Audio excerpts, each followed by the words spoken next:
Hey everybody. Hey everybody, welcome to What's the Plan with Leah and Ezra. We got people streaming in. We'll get started in a sec, but while we're waiting on everybody to join, let us know where you're coming in from. Wait, if you're a part of an invisible group, let us know where your invisible group is. If you want to throw us a hand clap emoji, throw us a hand clap emoji. That's great. People are All starting to come right. in. Hello We got everybody in the Tacoma, chat. Pacifica, Eugene, Minneapolis. Here we go. Phoenix, We got Petaluma, excellent Durham, Pawtucket, Illinois, Austin, Texas, my Twin hometown. Cities, Portland, Berkeley, Bellingham, Idlewild, Rochester. See, y'all are getting the feel. This is what it Harrodsburg, is. Kentucky. It's great to be here with y'all. I've just come to really depend on these weekly calls to Yeah, just we get a love them. sense of where everybody is in the movement, to answer questions that are out there, to strategize about, gosh, what new awful thing Trump has done or the Republicans are doing. But we're here together. The important thing is we're here together and we're talking about what we can actually do about it. And we're not just doom scrolling, but we're actually trying to grapple with what can be done. So we'll give people, I don't know, maybe 20 more seconds. We got a lot of questions, I know. But thank you for, oh gosh, when you scroll in the chat, then it stops scrolling for you, and then you have to go all the way down. So I missed a whole bunch of people from all over St. George. We got Yep. Utah in the house, Nevada in the house, El Paso in the house, Peoria, Arizona in the house, Eureka, California. And it's still going. Yeah, Oh, I love it. I love it. we Thanks got y'all for three being here. We got a little almost 4,000 people on so far, and we'll probably hit up that 5K at some point soon. great to be here. I think we should get started. I Yeah, think let's we do should it. get started because we got a ton. So welcome everybody, welcome new people. I've been saying this every week, welcome new people, but there are a lot of new people, and that is great because we're a people power movement. If you are brand new, hey, I'm Ezra. I'm one of the co-founders and co-executive directors of Indivisible, and you're on an Indivisible call. I'm Leah Greenberg. I'm the fellow co-executive director of Indivisible. And we are married, which is why we sit so close together. And it's also, it continues to be a little cold in our room here, but thank you for being here. You are joining at a time of mass movement growth. That is important. As we've heard from Timothy Snyder, the authoritarians, they want you to feel alone. That's what they want. That's not how we're going to fix this. We're not going to fix this alone. We're going to fix this by coming together in big old groups, in local rural areas, in suburban areas, in urban areas, all over the country, organizing the power we have. At Indivisible, our unit of activism is not the individual. Obviously, our groups are made up of individuals, but that's not the unit of activism. Our theory of change here is we still live in a constitutional republic. It's a democratic republic. For the time being, we still have that.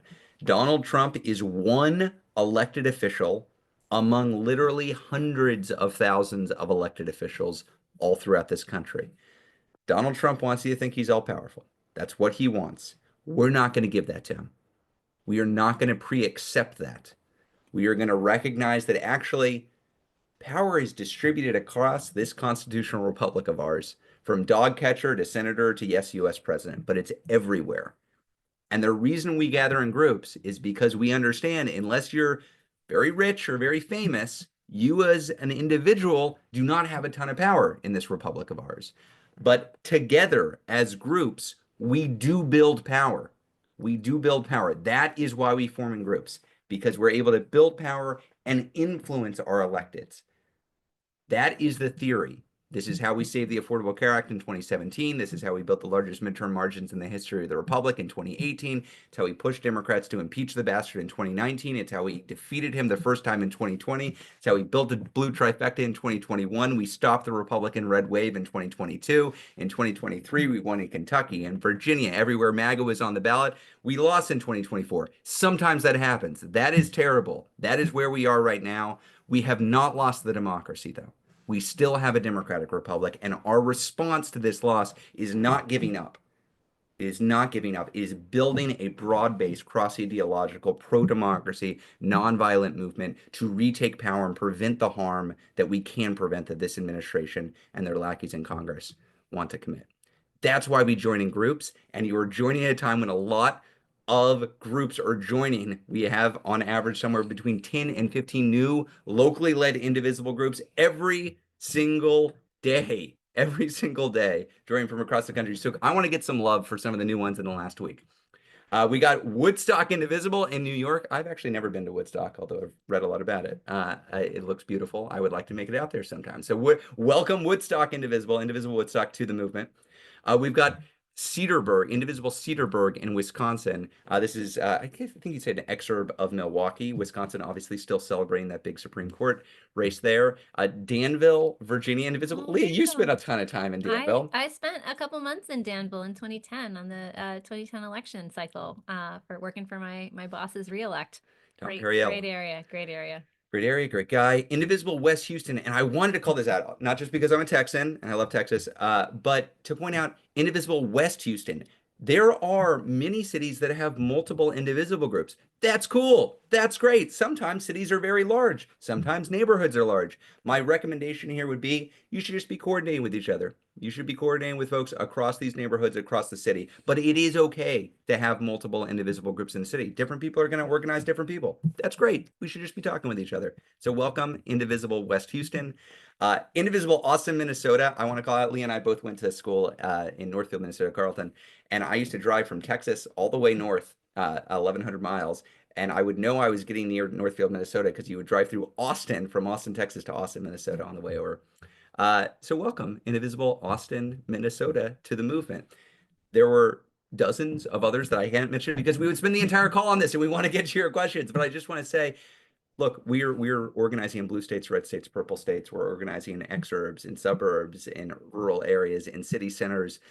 That's what makes this movement so powerful. And it's driven by you. Leah and I are talking to you now, but we're not the leaders of this movement. The leaders of this movement are local indivisible groups who are building power where they are, and identifying the leverage they have to take action. We're going to consume a lot of political news right now in this call, but we're not about consumption here. We're about action. We have a bias towards action. So hopefully we leave these calls thinking about what is the next step we take? What can we practically do to actually fight back in this moment? So that's what we're doing. Leah's going to open up with a little bit of a few comments on the state of the world. So I'm going to cover just the normal logistics of how this go. Most of this is going to be Q&A. If you're brand new here, we answer the questions that you ask, and the way that you ask those questions, there's a little Q&A button that you can click on in the Zoom. And in addition to asking a question, you can vote on questions. And the way we'll do this, we'll go through the top rated questions. That's it. We try to respond to what's on your mind. We think that's the best way to actually have a conversation in this movement about what we're doing together. We used to, up until this time, we used to take questions in ahead of time.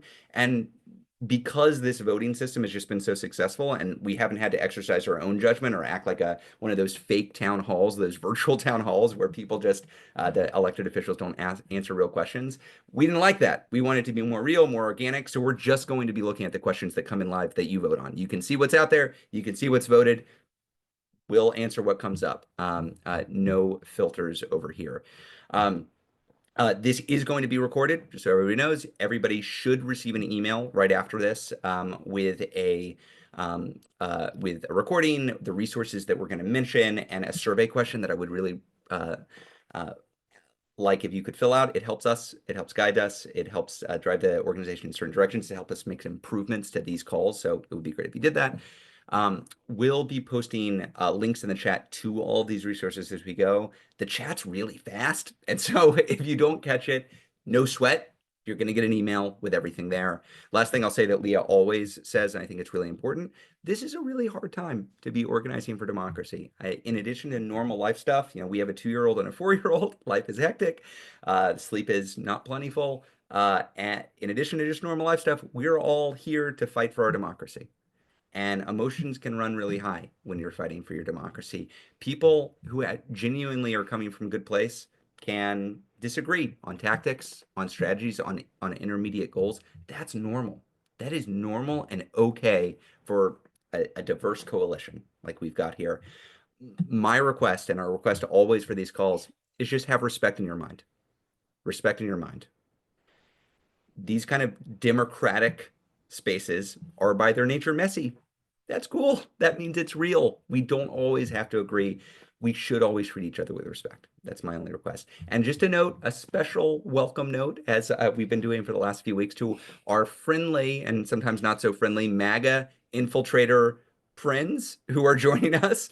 We regularly now see clips of these calls on, MAGA or right-wing sites. Good news. This is a movement for everybody. If you voted for Donald Trump because you wanted lower prices of eggs or bread and you're getting fascism instead and you're upset, welcome. Welcome to the movement. We are all fighting against the harm that this administration is doing. And if you're here to peek in on what a real pro-democracy movement looks like, it's open. This is how we organize a nonviolent mass opposition to a creeping authoritarian in the White House. We do it in the open. That's how we build a pro-democracy movement. So welcome, even if you're just here to gawk and then repost what we do on your own right-wing side. With that said, Leah, do you want to talk about the state of the world before we get to Q&A? I'm gonna open it, and I'm gonna try to keep this pretty short, in part because I think I'm scanning the top voted questions, and most of them are different versions of holy shit, we're in a constitutional crisis. What do we do? And so I want to talk about those. I want to kind of take it from up front. I think anybody who has been paying attention to the news over the last few weeks has seen a very, very frightening escalation in the Trump administration's onslaught. Every week has been bad since they came in. Every week has featured things that are dangerous and damaging and illegal. And also, I think a lot of us understand the combination of the abductions of innocent men from across their communities into a prison torture gulag in El Salvador to be an extraordinary departure from anything that our country, any of the laws, any of the values, any of the norms of this country, to be the fact that there is very open defiance. Sorry, there we go. I can use words. Defiance of the Supreme Court's unanimous decision to facilitate the return of one of those men. Incredibly damaging, incredibly frightening. And the scale and speed and ferocity of the Trump administration's attacks across civil society, on higher education, on law firms that we have seen. All of this is incredibly frightening. All of these things are the hallmarks of an escalating authoritarianism sweeping society.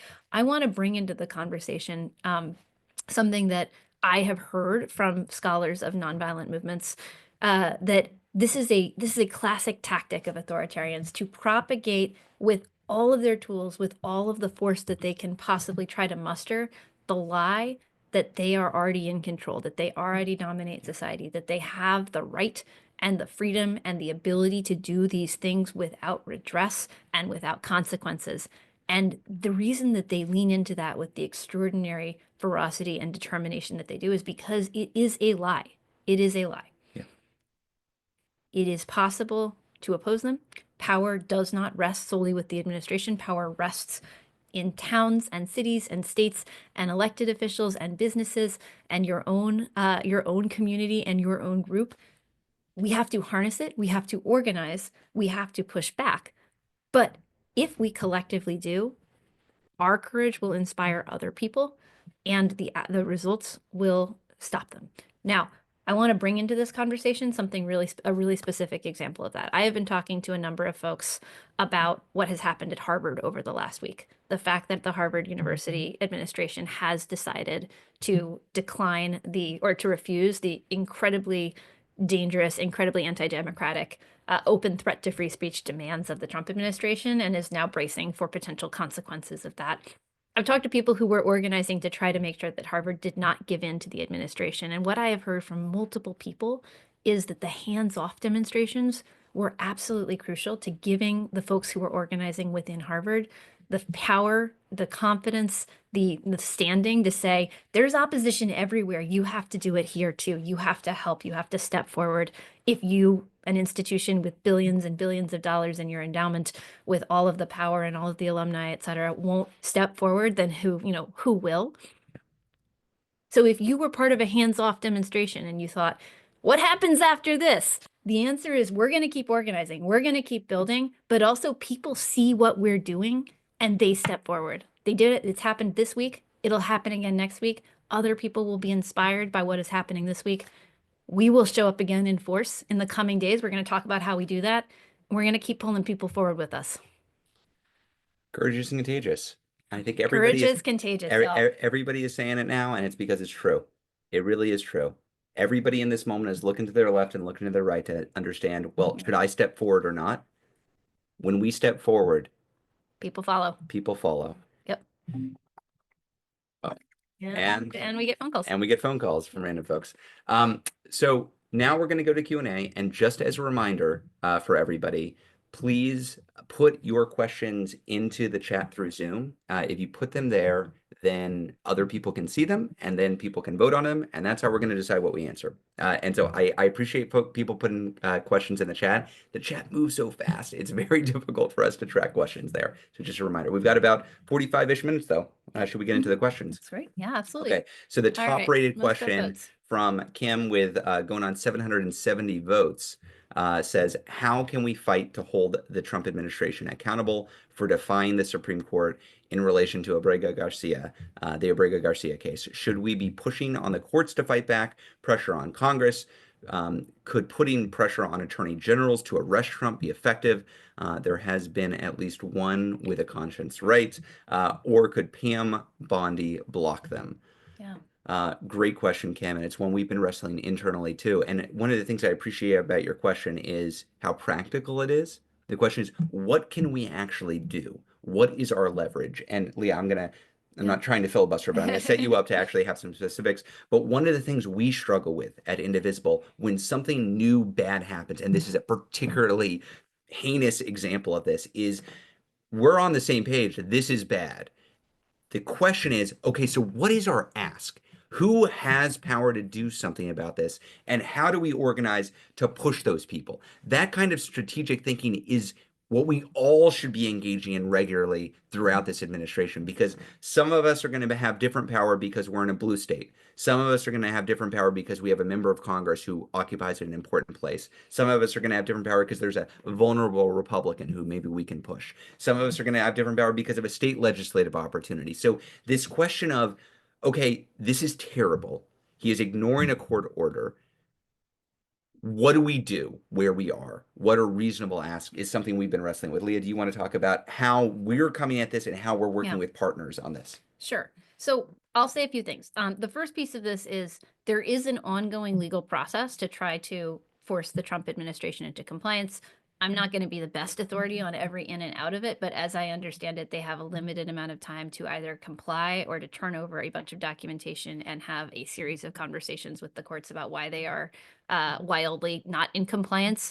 That is a period of time in which what we can focus on is creating the conditions for overwhelming public opposition and demands from across the political system for them to release Kilmer, and for them to facilitate the return of all of the other men who have been wrongfully imprisoned in a concentration camp. And I do not use those words lightly. The reality of the situation is, I think we've had a real challenge for the last couple of months with Democrats being hesitant to step forward on issues they perceive as related to immigration. Yeah.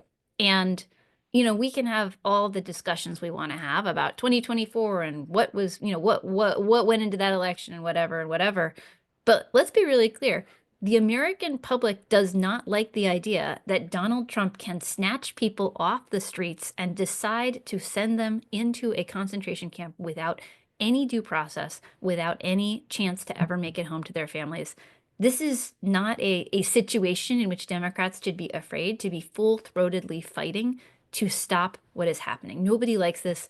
The very visible threat that there is on the horizon, that once they get away with this for men like Kilmer, they're going to use it for American citizens too.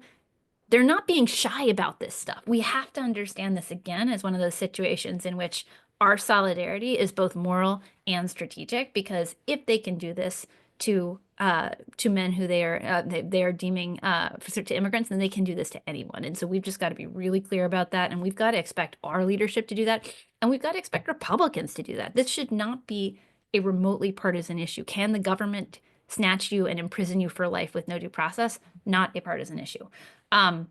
Now, I don't, that doesn't make me hope that Republicans are going to be profiles encouraged on this, but it does make me think that if we pressure enough of them, then they call the White House quietly and they say, hey, this is really freaking my constituents out. Can you please stop this whole thing right now?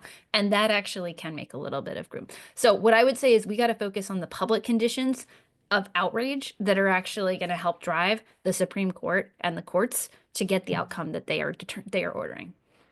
How do we do that? How do we do that? Yeah. So always going to say contact your members of Congress. I'm going to say, I know that folks who are planning the 19th demonstrations and the May Day demonstrations, we're going to have this as a really core part of what we are talking about and what we are elevating. We're coming up with a suite of different tactics for folks to elevate this in your own communities. I am not sure if we have officially launched those yet. We're working really closely with the immigrant rights groups that are going to be at the core of the legal challenge here. So we want to make sure that we're doing it in partnership and in alignment. So stay tuned. We're going to have a whole set of asks for you on how we make sure that people understand the sheer horror of what is happening and understand how they can bring Kilmar home. Great.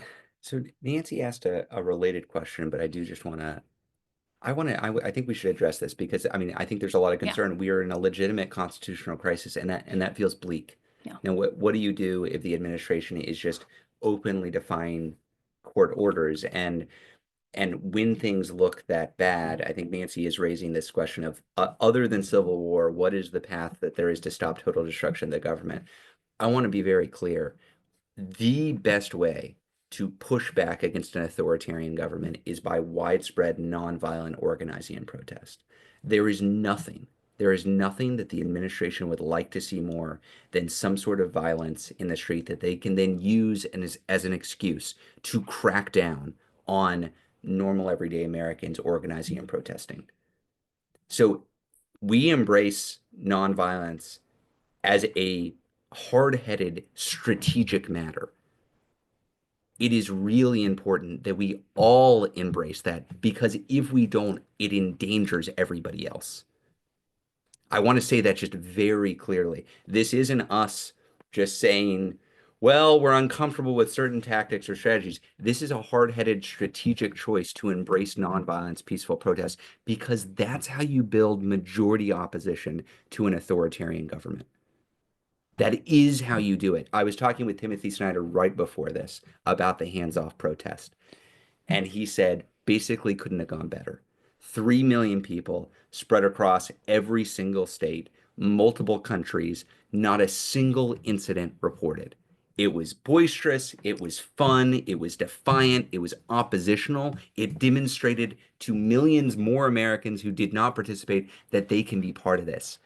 That's how you stop an authoritarian in their tracks. That is the method. April 5th is not enough, but multiple April 5ths building and escalating over time, that's how you do it, y'all. That is building the muscle that prevents harm and ultimately takes power away from the authoritarians. The option is not civil war, it's widespread peaceful protest. That's how we're going to win because the people are on our side. It's not just Kamala Harris voters who are on our side. It's not even just non-voters who are on our side right now. There are Trump voters and conservatives who see Americans being disappeared and say, whoa, whoa, whoa, whoa, whoa. I don't like Democrats, but what is going on here? That's good. We want them on our side, and we can bring them over to our side as this administration overreaches. Okay. Anything else on that? Okay. That's great. I can take I think that next one We've kind of answered Robert's question. Okay. Okay. Going on to Michelle's question. There are a lot of old white people in Indivisible. Yay, old white people, says Michelle. Indeed. But what can we do to create a younger, more diverse organization and movement? Yeah, absolutely. It's a great question. Well, so first, I do want to name, like, because I do get this question from folks quite a bit, and I think it's actually like a segue from the last point. I think it's really important in a moment like this when, you know, we've had a series of elections that have gone down along racially fragmented lines. I think it's important for folks who have more privilege for, you know, because of our skin color, because we are older and we are more economically stable, for whatever set of reasons, it's important for us to be out there physically apparent and physically showing up and showing that we are in the fight and that we are committed to standing in solidarity. Now, like, I don't want to say it in terms of like, you know, other people are under attack and we're not. Let's be really clear. This administration is attacking all of us. It's attacking different people in different ways. There are some people who are more at more immediate physical safety risk, but like, this is not, you know, the allies are showing up for everybody else. This is like every single person here's future well-being, our economic well-being, our safety, our freedom, our liberties, our idea of America as what it should be. All of it is bound up in organizing together. So I just want to say that. In terms of kind of like, what does it mean to build a more diverse movement? This is such a question that I know a lot of local indivisible groups wrestle with. And what I have seen the work the best is really a deep commitment to partnership, to Mm, solidarity, to building the kinds of ties that it's not just about one protest, it's not just about one moment. It's actually about kind of an ongoing line of communication across your community with people who are organizing across communities under threat. That where they know they can count on you and you show up for them and they show up with you. And so I would encourage you to think about it not just in terms of kind of who's coming to the meeting, but who are we in relation with? yeah, Because fundamentally, what is most important is that we are creating a big, multiracial, pluralistic, progressive movement, a big tent across our wherever we are, that is fighting for the same set of things and that has each other's backs. So I think it's an important question, and I also think that the core is really about whether people feel like we're showing up for them. can I just add also, if 'cause this came out of a meeting that I was at yesterday, and I got some good feedback on it. I want to remind folks, 92% of Black women voted for Kamala Harris. 78% of Black men voted for Kamala Harris. The vast majority of people of color did not vote for Donald Trump, and many people of color are indeed organizing right now and doing a lot of good work. So if you don't see them at your events, if you don't see them at your protests, it is not because they are not doing the work, and you shouldn't assume that they are just sitting it out. They are doing a whole bunch of work, and they have been doing a lot of work for a lot of time. And it is okay to not organize everybody in the community. Your organizing home doesn't have to be the organizing home for everybody. But as Leah said, what we have a responsibility to do is ask ourselves, how do we show up in partnership with other folks that are doing important work on the ground? Yeah. That is something we can do. Yeah. And just to ping on to that one, what I have seen not work with partnerships is if you kind of approach it as a purely transactional, Mm, you show up to the local NAACP and you say, hey, let's come to the next Indivisible meeting. No, you got to build that partnership. You got to actually be in community with people in order to have the trust that actually fosters a meaningful multiracial progressive ecosystem. indeed. Cindy's asking a question. So Cindy's saying, I don't know if people have heard about this, but this is the next top voted question. If Trump goes ahead with this very expensive military parade that he wants for his birthday, I don't know if people have heard this, planning to spend something like $100 million on a bullshit military parade through the streets of DC on his birthday in June. Asking is, can Indivisible plan another day of action nationwide? We could stay away from DC and have events in all 50 states like we did for Hands Off. We would have more attendees for Trump and show that we are stronger than him and his cronies. I would point out that this happens to be happening not just on his birthday, but on Flag Day, June 14th. So, Cindy, I'm not ready to announce anything on this call. I can say we are actively in talks with other coalition partners who we helped plan Hands Off with about when is the next big national day of protest. And I'm hoping by next week on this call, we'll be able to talk about what that date is. So I don't want to put the cart Yeah. before the horse, and it's not just Indivisible. Like this is Right. has to be a big coalition movement action. That's what made Hands Off so incredibly impactful. But I think you're onto something. I think it's a very interesting idea, and we should investigate all options and figure out what's going to work for all partners. But I like the idea, Cindy. Yeah, and I will just offer like one kind of related reflection, which is folks may have noticed April 5th was very, very big. That was super cool. We did a ton of work with a bunch of other people across the ecosystem to make sure that when we came out with a date, we were able to all push together. And we really want to try to keep that up when Indivisible kind of goes all in on a date. Yeah. There are going to be additional moments that are coming up that other groups are helming and that a lot of Indivisible groups will throw in on. That is awesome. We love that. This is like a more the merrier situation. And also when we're going to kind of go big on a mass mobilization, we really want to make sure that we're going big with a lot of partners so that we can really make a big show of force. Yep, that's right. Okay, next question from Stevie. With Trump likely to be held in contempt of court, is there any chance or action we can take to see impeachment and removal? So here, this comes up a lot, and I will just say, I think that there's two different questions that we have to pull apart here. And one is, has the actions that Trump taken so far merited impeachment? And the answer to that is like, yes, on day one and day two and day three, he has done so many things that are wildly unconstitutional and illegal and corrupt. I could spend the rest of this call just describing them, right? So there's kind of the question on the merits, and then there's the question of how do we recover political power to get back to the basic functional conditions of democracy? And the answer to that depends on building a majority coalition that involves pulling back people who we lost either to the couch or to Trump in 2024 and building them into a big, durable, popular opposition for democracy. And when we think about that, we're going to think about kind of two places where we really put our focus. And the first is on issues that are going to fracture their coalition and build ours, places where we can make inroads because someone feels personally threatened because something Trump did was not what they signed up for. But it's usually going to be an issue where we can talk about this tangible harm that is coming to you or your community or someone you love. And this is why they're doing it. These villains who are, doing it to enrich and empower themselves. That's the main issue. And then we're going to do stuff that's about harm mitigation. Where can we stop something bad from happening? Where can we limit the harm that's happening? Where can we show up for people who are under threat? Those are kind of the two big buckets of how we're thinking about it.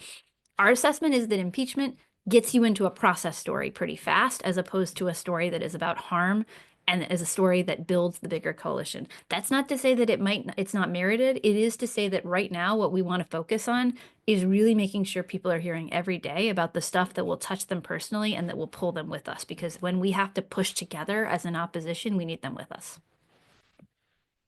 Which isn't to say that you shouldn't call your member of Yeah, Congress and you say, can hey, totally, like that's great. he But should be impeached. Why aren't you calling for impeachment? Like that is something you can do and should do. He yeah, obviously should be impeached. It's very clear. right. And realistically, though, part of the question here was realistically, will we see it? Look, y'all, we don't have the votes for impeachment. We don't have anywhere near the votes for conviction yet.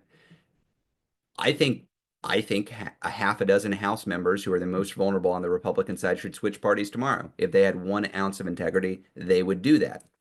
Yeah. And they're not doing it. And me yelling at them to switch parties isn't going to get them to do it. So the question is, we it is correct that he should be impeached, and we have a practical question, which is how do we win? And that is a different question. How do we win and build the coalition necessary to stop the harm? Carol asked the question, are you, Ezra and Leah, being directly, personally threatened by the Trump administration? So here's what I say. As I mentioned at the top of the call, there are a lot of MAGA infiltrators on these calls, and we should assume that anything that we say on these calls will spread far and wide. I would say at a high level, the kinds of incoming that Leah and I are getting personally are more or less what we would have expected when we wrote the new Indivisible guide the weekend after the election, which is to say we knew what we were getting into. We knew this was an authoritarian regime. We knew that they would be coming after those who actively organized and opposed them. That I've said this on calls before. First they ignore you, then they laugh at you, then they fight you, then you win. We're one step from winning, y'all. We're just one step from winning. They're not ignoring us and they're not laughing at us. They're fighting us. And that's a sign that we're effective. They are scared of widespread nonviolent protests. And sure, they come after us. They think we're the leaders of this. Look, we could be gone tomorrow. It doesn't matter. There are thousands and thousands of people all across the country who are leading this movement. They are up against much more than just little old me and Leah. So, we made the assessment that we need to be out there helping to organize the opposition movement. We're not going to be bullied back by them. That's not going to make us feel good. It's not going to keep anybody safe, and it's not going to lead to the outcome that we want to see. So I'm not more alarmed today than I was 4 months ago. What we are seeing is they see Indivisible broadly as being impactful, and they're responding to that. I take that as a compliment. Keep on keeping on, y'all. Anything else on that, No, Leah? that's good. Okay. Kim asks, Yeah. RFK Jr.'s utter incompetence and insulting view on autism were on full display, indeed, in his press conference this week. And thank you for all the emojis, Zell. That's very sweet. I guess I should comment on it. That's very nice. We feel the love in this movement. I think this is a very supportive movement to be organizing in. I hope everybody is getting that for their own community. Really appreciate it. Okay, so what's back on RFK Jr. What's the best way to fight back when cabinet members do harmful things like this? Since they're not publicly elected, I don't imagine this cabinet cares a whole lot about public opinion. Is there any precedent for public pressure getting cabinet members fired? So cabinet members can be impeached just like the president. Cabinet members can be fired, and also cabinet members can become so embarrassed by the administration that they choose to leave and try to save their reputation. RFK Jr., frankly, is a hard one on that front. He's got independent political support from wackos who don't believe in vaccines. So he feels like his base is behind him. He is unlikely to be impeached by the House or the Senate for the same reasons that Donald Trump is unlikely to be impeached. And so then the question is, could he be shamed in some way to backing off, or could Trump be shamed in some way to fire him? It seems unlikely. It seems unlikely. The best thing that I see that we can do relating to RFK Jr.'s actions is to again pull more and more people who are not currently part of our coalition and say, look, we might not agree on, I don't know, economic policy, on some social policy, but you're listening to this guy, RFK Jr., you support this guy who's doing all of these crazy things from his position of power. Like, it is fine to be a Republican. It is fine to be a conservative, but RFK Jr. really, I would use it as a mechanism to organize people into the movement, is what I would use. I Yeah. would not hold out as your goal for success getting RFK out. It's not obvious to me where the leverage is, what levers we can pull in order to get there. I will also just add on this point, we could talk for a long time about RFK and his particular brand of toxic politics, but he does have an independent base of support. And if you look at like favorability across the MAGA cabinet, he actually polls better than a bunch of the other people. And that's because he has, developed this kind of twisted reputation of caring about like healthy food or caring, the Make America Healthy Again stuff. This stuff is incredibly damaging. And so I just want to double plus Ezra's point that what we first have to do is really like undermine the public perception that anything about what he is doing is about public health. He is a crank.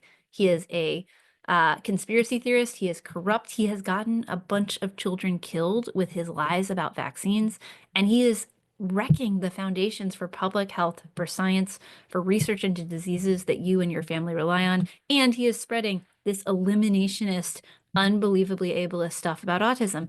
That is so many different communities who need to understand what is happening and that he's coming for them. And so let's think about how do we organize to get the word out about the fact that, people who have a general idea that he's kind of an anti-system politician, they need to understand that he actually poses a real threat to their lives. Indeed. Just a reminder, y'all, the way we're getting these questions, we're not making them up. I'm literally reading them at the same time you hear them from me. I'm reading them for the first time. And if you want us to answer a question, you should ask it or vote for one that's already in there. We're just going through the top voted questions. So the next one comes from Nina with about 250 votes. Nina says, we need to start planning how we could support and sustain multi-day, round-the-clock sit-in type protests as things are getting to that point. People need to think about what shifts they could take, who could care for their pets, get their meds to them, who could be on roles like providing safety and food and water. How do we do this safely under the radar, but most effectively and in a coordinated way? Can we set up a national alert status that people can check in to find when it's time to quote unquote hit the streets and not leave? Maybe the call to action at this point is quote unquote enough. This question of a national strike or a mass national protest is one that we've been talking about, gosh, basically since the election, right, Leah? And Mhm. it's a question we've been grappling with for this entire time. What I would say about this is, I think you're right that we very well may be headed in this direction of a society-wide protest, not just an activist level protest, not just a few million, but maybe tens of millions of people taking part of in protest against authoritarianism around the country and around the world. What we are doing when we protest on at the town halls in February, or the empty town halls in March, or on April 5th, or on April 19th, or on Earth Day, or on May Day, or maybe in June. What we are doing here is not in one fell swoop taking care of a problem. We are building a muscle. We are building a muscle. We are pulling more people into the movement. We are developing the infrastructure necessary to get bigger. Because if your theory of winning against the authoritarians is mass peaceful protest, What's the first word? Mass. It's got to be big. It's got to be overwhelming. And you don't just snap your fingers and get there. You build over time. You build over time. So the only thing that I would quibble with in your question, Nina, is the idea that we could do this under the radar. The nature of this work is that much of this has to be public. That's how you pull people in. There are obviously elements to any protest, like technical elements, that are going to be behind the scenes just because that's how it works. But the vast majority of this has to be us building a movement that people want to be part of, that people understand it's worthwhile for them to participate in. It's not a drag for them to participate in. They're not going to be judged for being latecomers. Hopefully, it is fun and inviting and empowering, and it grows. That's what we're trying to build here. And April 5th was the largest single day of protest in many, many years. Hopefully, this is an inflection point as we build and build and build. Anything else? That's Okay. great. Oh, great. Abby asked a good question. We've been getting questions on this for a while, on the SAVE Act, or as we call it, the Silencing Americans Act. So this is the anti-democracy bill that the Republicans have been pushing through the House, and it recently passed the House. But Abby asks, uh, regarding this, which Democratic senators are voting yet, which Democratic senators are voting yes or still undecided, who should we be calling at this point? I saw this question came in and I Googled because I wanted the full list. I want to flag there were 4 Democratic House members who voted for the SAVE Act, this Republican bill to make it more difficult for people to vote, specifically, I mean, especially women to vote, people who have changed their names to vote, but it does a lot of other gnarly stuff too. Jared Golden in Maine, Glusenkamp Perez in Washington, Henry Cuellar in Texas, and Ed Case in Hawaii. Now, Jared Golden, Glusenkamp Perez, they're in really tough districts. I don't think they win any votes by voting for the SAVE Act. I don't think it's a good political move, but they maybe be able to justify them reaching out to Republicans, showing I can work with the other side. I think it's stupid. I think it's bad. I don't think they should do it. But I understand the kind of tired political logic that would give a Golden or a Glusenkamp Perez to vote for something like this. Cuellar and Ed Case, inexcusable. Absolutely inexcusable. Cuellar, I would argue, is one of the worst members of the House Democratic Caucus. He's pro-gun and anti-abortion.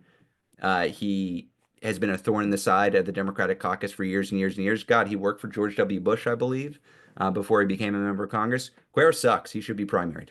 Full stop. He should be primaried. Now, I'm not going to do that, but I hope indivisible groups in Cuellar's district and other folks understand that he's not a real Democrat. He's not actually a real Democrat. He's not fighting for the Democratic caucus, and he's sowing discord. I think Cuellar is bad. Ed Case is, though, I would have to say, the worst of the bunch. Ed Case is in the safest possible district that you could imagine in Hawaii. There is no Republican that's going to be elected to Ed Case's district, y'all. Ain't going to happen. This is somebody in one of the safest Democratic districts in the country, and he's voting Republicans with Republicans on an anti-Democratic bill. I know indivisible groups That's a no. in Hawaii are furious at Ed Case. Look, we'll see when and if this primary challenge comes, but Ed Case should not be a Democratic member of Congress. If he wants to vote for a Republican anti-democracy bill, he should become a Republican. Run as a Republican in Hawaii. You're welcome to, Ed Case. Go run as a Republican. We do not need you in our caucus. So again, not up to me. I'm not a Hawaiian. I'm not going to be there to launch the primary challenge. And if the indivisible groups don't want to do it in Hawaii, you know what Indivisible National does not do? We do not parachute into districts and then pick primary challenges. That's not what we do. It's got to be up to the locals. But as an external observer, what I would say is the House Democratic Caucus would be far better off if Ed Case lost his job. Okay. The question though was about the Senate. Okay, sorry. I was just very angry about Ed Case. Actually, with the Senate, I'm feeling pretty good. Do you want to talk about the Senate? Yeah. So I think the Senate, the last list that I saw had a few people that you would expect, like Fetterman is, being Fetterman. And then a set of the folks who haven't disclosed how they're voting are from purple states. We just want to call them extra times to make sure folks like Gallego, the New Hampshire senators, a few other people. What I would say is this is the kind of situation where we can have targets list after targets list. You just want a wall of overwhelming opposition for every Democratic senator because you want people who are leaning to vote no. You want people who are voting no to understand not only this is like a no, but it's a hell no. This is toxic and awful and totally unacceptable to the Democratic base, so that they can tell their fellows who are leaning. It continues to be a full court press. Now, remember, this is a bill that requires cloture, which means that if we hold the Democratic caucus together, it will not move forward. And so we are not, normally we're like, how do we peel off 3 Republicans? How to peel off 4 Republicans? This is not a situation that requires 4 Republicans. It simply requires us to hold the Democratic caucus mostly united. So let's keep going. Oh, somebody is reporting, Marlene, Indivisible Hawaii had 85 protesters outside Ed Case's local office Yay! yesterday. Shout out to Well Indivisible done. Hawaii. And the reason why this is important, y'all, so really shout out to Indivisible Hawaii. They really good. The reason why this is important is not just to take it out on Ed Case, although we should do that. He should lose. He should suffer political consequences for this. But it also sends an important signal to the senators. Because one thing that happens when a bill passes the House is Democratic senators will look and see, well, how controversial was it? Was there a lot of Democratic support in the House or wasn't there? And for the Democrats who did vote for it, did they get blowback? Were people angry about it? And if what they see is either one, there was a lot of Democratic support, there wasn't, which is good, or two, there wasn't a lot of Democratic support, and those who voted for the bill on the Democratic side in the House didn't get much blowback, then they might say, well, okay, it's not dangerous for me to support this bill. That's not the message we want in the Senate. The message we want in the Senate is if you vote for this bill, you are going to hear from tons of your own constituents and there are going to be political consequences. So take advantage. I mean, for those who are represented by these members, if you're in Maine, if you're in Washington, if you're in Texas, if you're in Hawaii and you're in one of these districts, it is a good thing to very visibly provide that pushback in this moment. That will help in the Senate, even though you don't have senators, except for in Maine, you don't have senators that you have to worry about for this vote. Okay, next question. Moving through. Diana Smith asks, what's the plan for May Day? Is Indivisible partnering and will there be large scale protests in DC? Yes. Okay, great. Great question. Yes, we are partnering. If you joined the Hands Off What's Next call last night, you heard about the plans across the ecosystem for May Day. We are throwing in with our brothers and sisters in labor, our brothers and sisters in the immigrant rights movement to do a big cross-issue push to say stop the billionaire giveaway, stop billionaires from wrecking our government and taking our rights. I know that there are a bunch of folks who are on this call who are going to be part of those actions. They're going to be a little different in different places. I think it's going to be across the week. And so people have the flexibility to do it on different days. But we're really excited. We think that's another big moment or another moment over this month. We're going to have the April 19th protests that 5051 is called for. We're going to have the May Day protests. There's going to be Earth Day actions. These are the collective moments that we keep building kind of the wave and onboarding new people who maybe they didn't come out for one reason, but they'll come out because it's a labor movement moment. Great. Christine asks, what if pilots refuse to deport prisoners or anyone else? He can't do this shit without willing participants. How do we reach those involved in this to appeal to their humanity? Pilots, flight attendants, ground crew, etc. What if decent airline owners agreed to find jobs for them when they walk off of their jobs? How do we reach those in the military in order to do these jobs? I know this is a little bit pie in the sky, but isn't this also how we reject authoritarianism and fascism? It's not pie in the sky. Yeah. Non-compliance is a really important part of the toolkit for pushing back on authoritarianism. And by non-compliance, I mean simply refusing to do things that you are expected to do. That can be everything from boycotts to if you have a job that you view as taking you into beyond the pale morally, refusing to do it, walking off the job, and everything in between. Now, what I would say on this is there is the thing that we can do if we're not in those jobs is we can create the political and cultural conditions in which people feel like they have to step forward. That sounds a little academic, right? But part of the theory behind large-scale mass nonviolent protests is because they send a message to possible defectors, possible people who are empowered with some part of the regime's functions to say, one, there is big popular support if I step back, if I don't do what I'm supposed to do. And two, to send the message that a day is coming when democracy reasserts itself, right? Because part of the way in which you flip people to our side is you say, come join us, you know that this is what's right. And part of the way you flip people to your side is you say, there's going to be a day after this regime, and you're going to have to live with what you've done, and you're going to have to face the rest of us. And so those two things together help to move some set of people when we're talking about, people who are being tasked with enforcing these unbelievably illegal and immoral orders. So what I would say here is, yes, this is part of the overall non-compliant, like overall strategy. There are people who are thinking about how do you organize. There's a flight attendants union that is actually like actively thinking about what do they do and how do they encounter these things. But the piece that we can do right now is figure out how we make the opposition big and bold and powerful and irresistible, because that is going to help give people the courage to do what they need to do in their own roles. You're here. Just want to point out, Leah you were referencing Donald Trump is a lame duck president. He's got some bullshit about running again. He's not going to be president in 2029. Somebody else is going to be president in 2029. And the universities, the business leaders, the news institutions, the law firms, the elected officials, we're still going to be here. They're still going to be there. And they are going to have to deal with what they have become in 2029. And that is not that far off. So I think this is it's a very key point, Leah. I've tried to say it as elegantly as you, and I failed repeatedly, and I'm going to keep on working on it. I would just also want to point out, Jim in the comments said that he reached out to Fetterman and got a response that Fetterman is against the SAVE Act. Great. So that's great. Good job, everybody. That is great. Get the goods. Yeah, no, and just to be clear, look, I think people have a lot of problems with Fetterman. That's okay. That's okay. It's okay to not have this be your favorite senator. And also, when somebody who is not your favorite senator or representative does take a stance you want, thank them for it. Thank them for taking the right stance. We want people to take the right stance. They don't have to be our heroes or our best friends. They just need to do the thing we want them to do, and then we will celebrate them for it. That's how we build a majority against the bad stuff the Republicans are doing. That's right. Okay, so we answered Christine's. Going on to next. Well, Kim, we already answered the question on the SAVE Act. Joy, we kind of already answered impeachment, right? Yeah, we answered impeachment earlier. Okay, going to Lori. Can there be a high-level strategic team similar to the viral Dear Democratic Party level letter that's going viral? We need a quote-unquote war room, a multifaceted team, legal, military, political, etc., a plan, and then a leader who can drive the plan forward.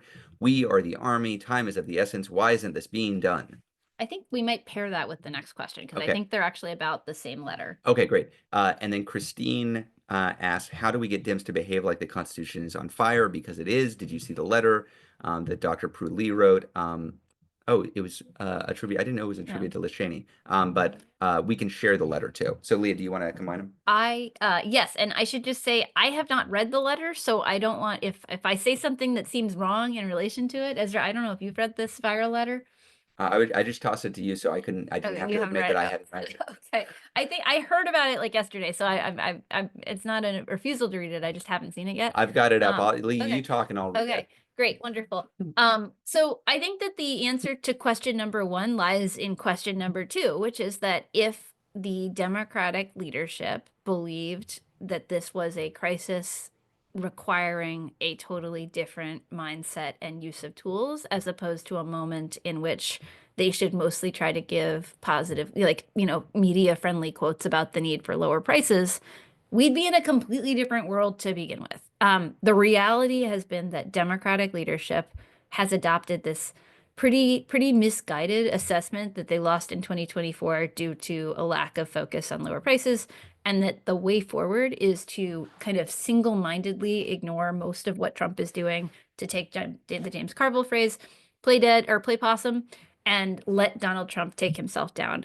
This is, just to be really clear, not the way that authoritarianism has ended in anywhere ever. It is a massive, it's simply like a huge failure of responsibility by an opposition party to decline to be the organizing center for small d democracy.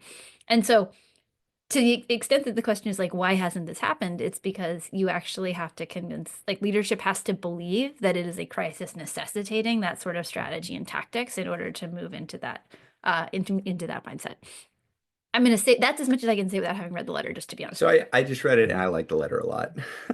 The letter is pretty good. I might have some questions about some of the specific recommendations, but I mean, the basic argument that we need our Democratic elected officials to be leading an aggressive opposition party is right. For folks who are new to the Indivisible movement, after Chuck Schumer caved on the Republican funding bill and gave the Republicans the votes that they needed and gave up Democratic leverage and announced that he did not think this was a crisis, but might become one sometime in the future, we called an emergency meeting of indivisible groups from across the country. About 1,300 of them came to the meeting, and we took a vote.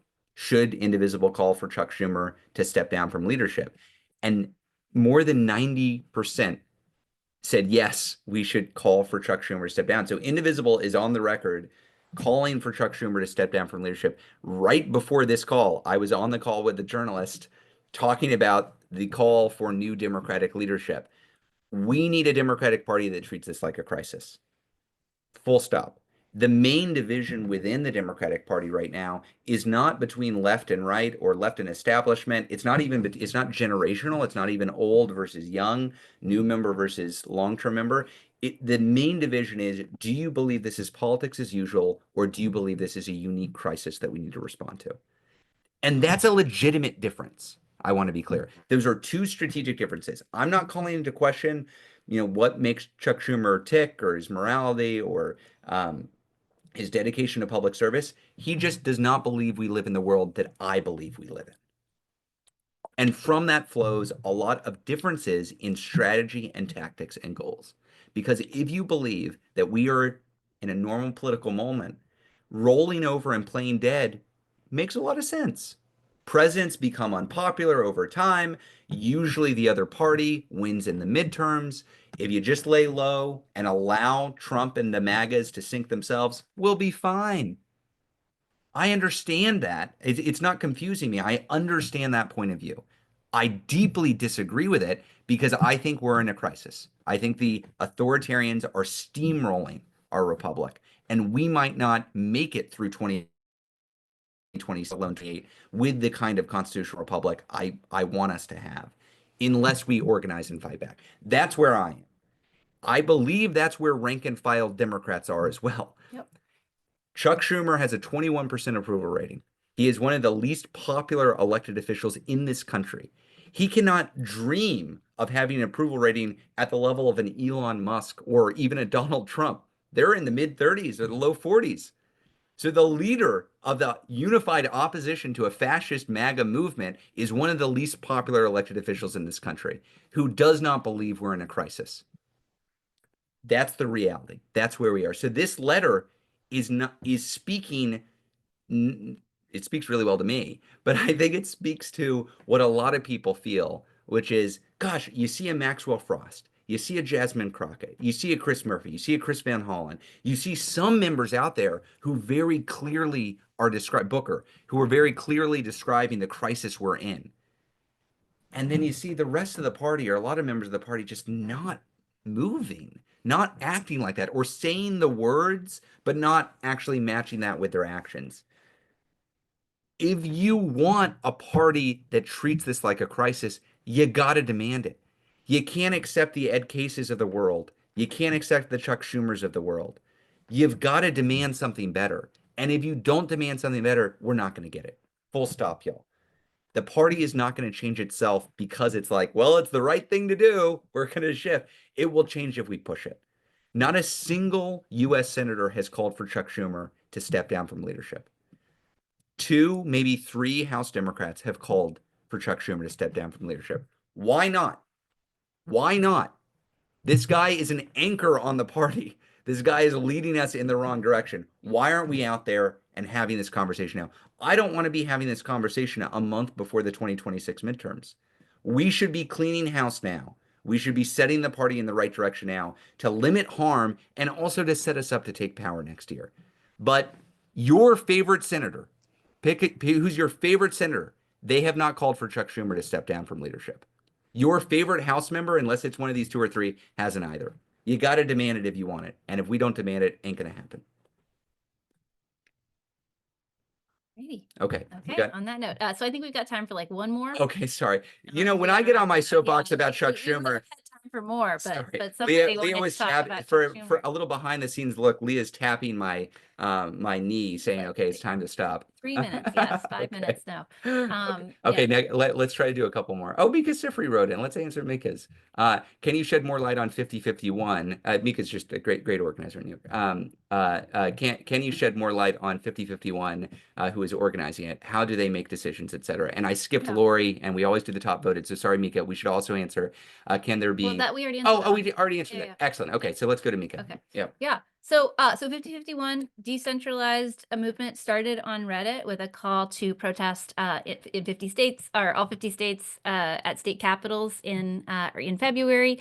Has since sprung into a lot of hubs, I believe state and often local hubs all over the country of folks who are regularly staging different mobilizations, actions, interventions.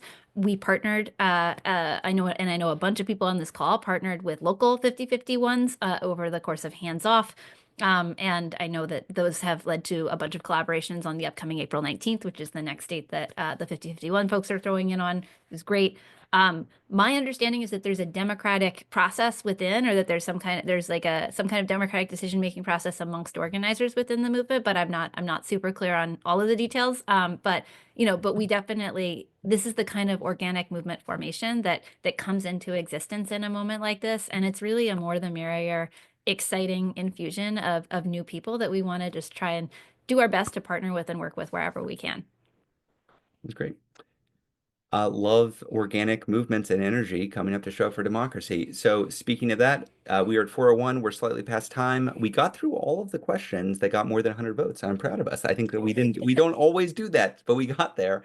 Thank you all for coming. I know this is a tough time to be organizing, and also I hope y'all get energy from these calls the way I do. Yeah. It's really important for us not to be alone. And whenever every Thursday at 3 p.m. now, I come here and we get to meet with people who are grappling not just with what's happening in the world, but what we can do about it. That's right. And it's just everything else in the ecosystem just incentivizes you to doom scroll and to consume and to feel bad about what's happening. And in these meetings, what I feel is like we're actually we are concerned about that stuff. That's why we're here, but we're trying to figure out what we can do about it. We're actually trying to take action, and there's nothing that makes me feel better than that. And so thank you for being here every week with us. We'll be here again 3 p.m. Eastern time next Thursday. Looking for your questions. Hope everybody has a good weekend, shows up on the 19th, has a good Easter, shows up next week ready to build this people power and keep on building it. Leah, any final No, words of wisdom? you got it. Okay, well, we'll see y'all next week. Thanks for coming out.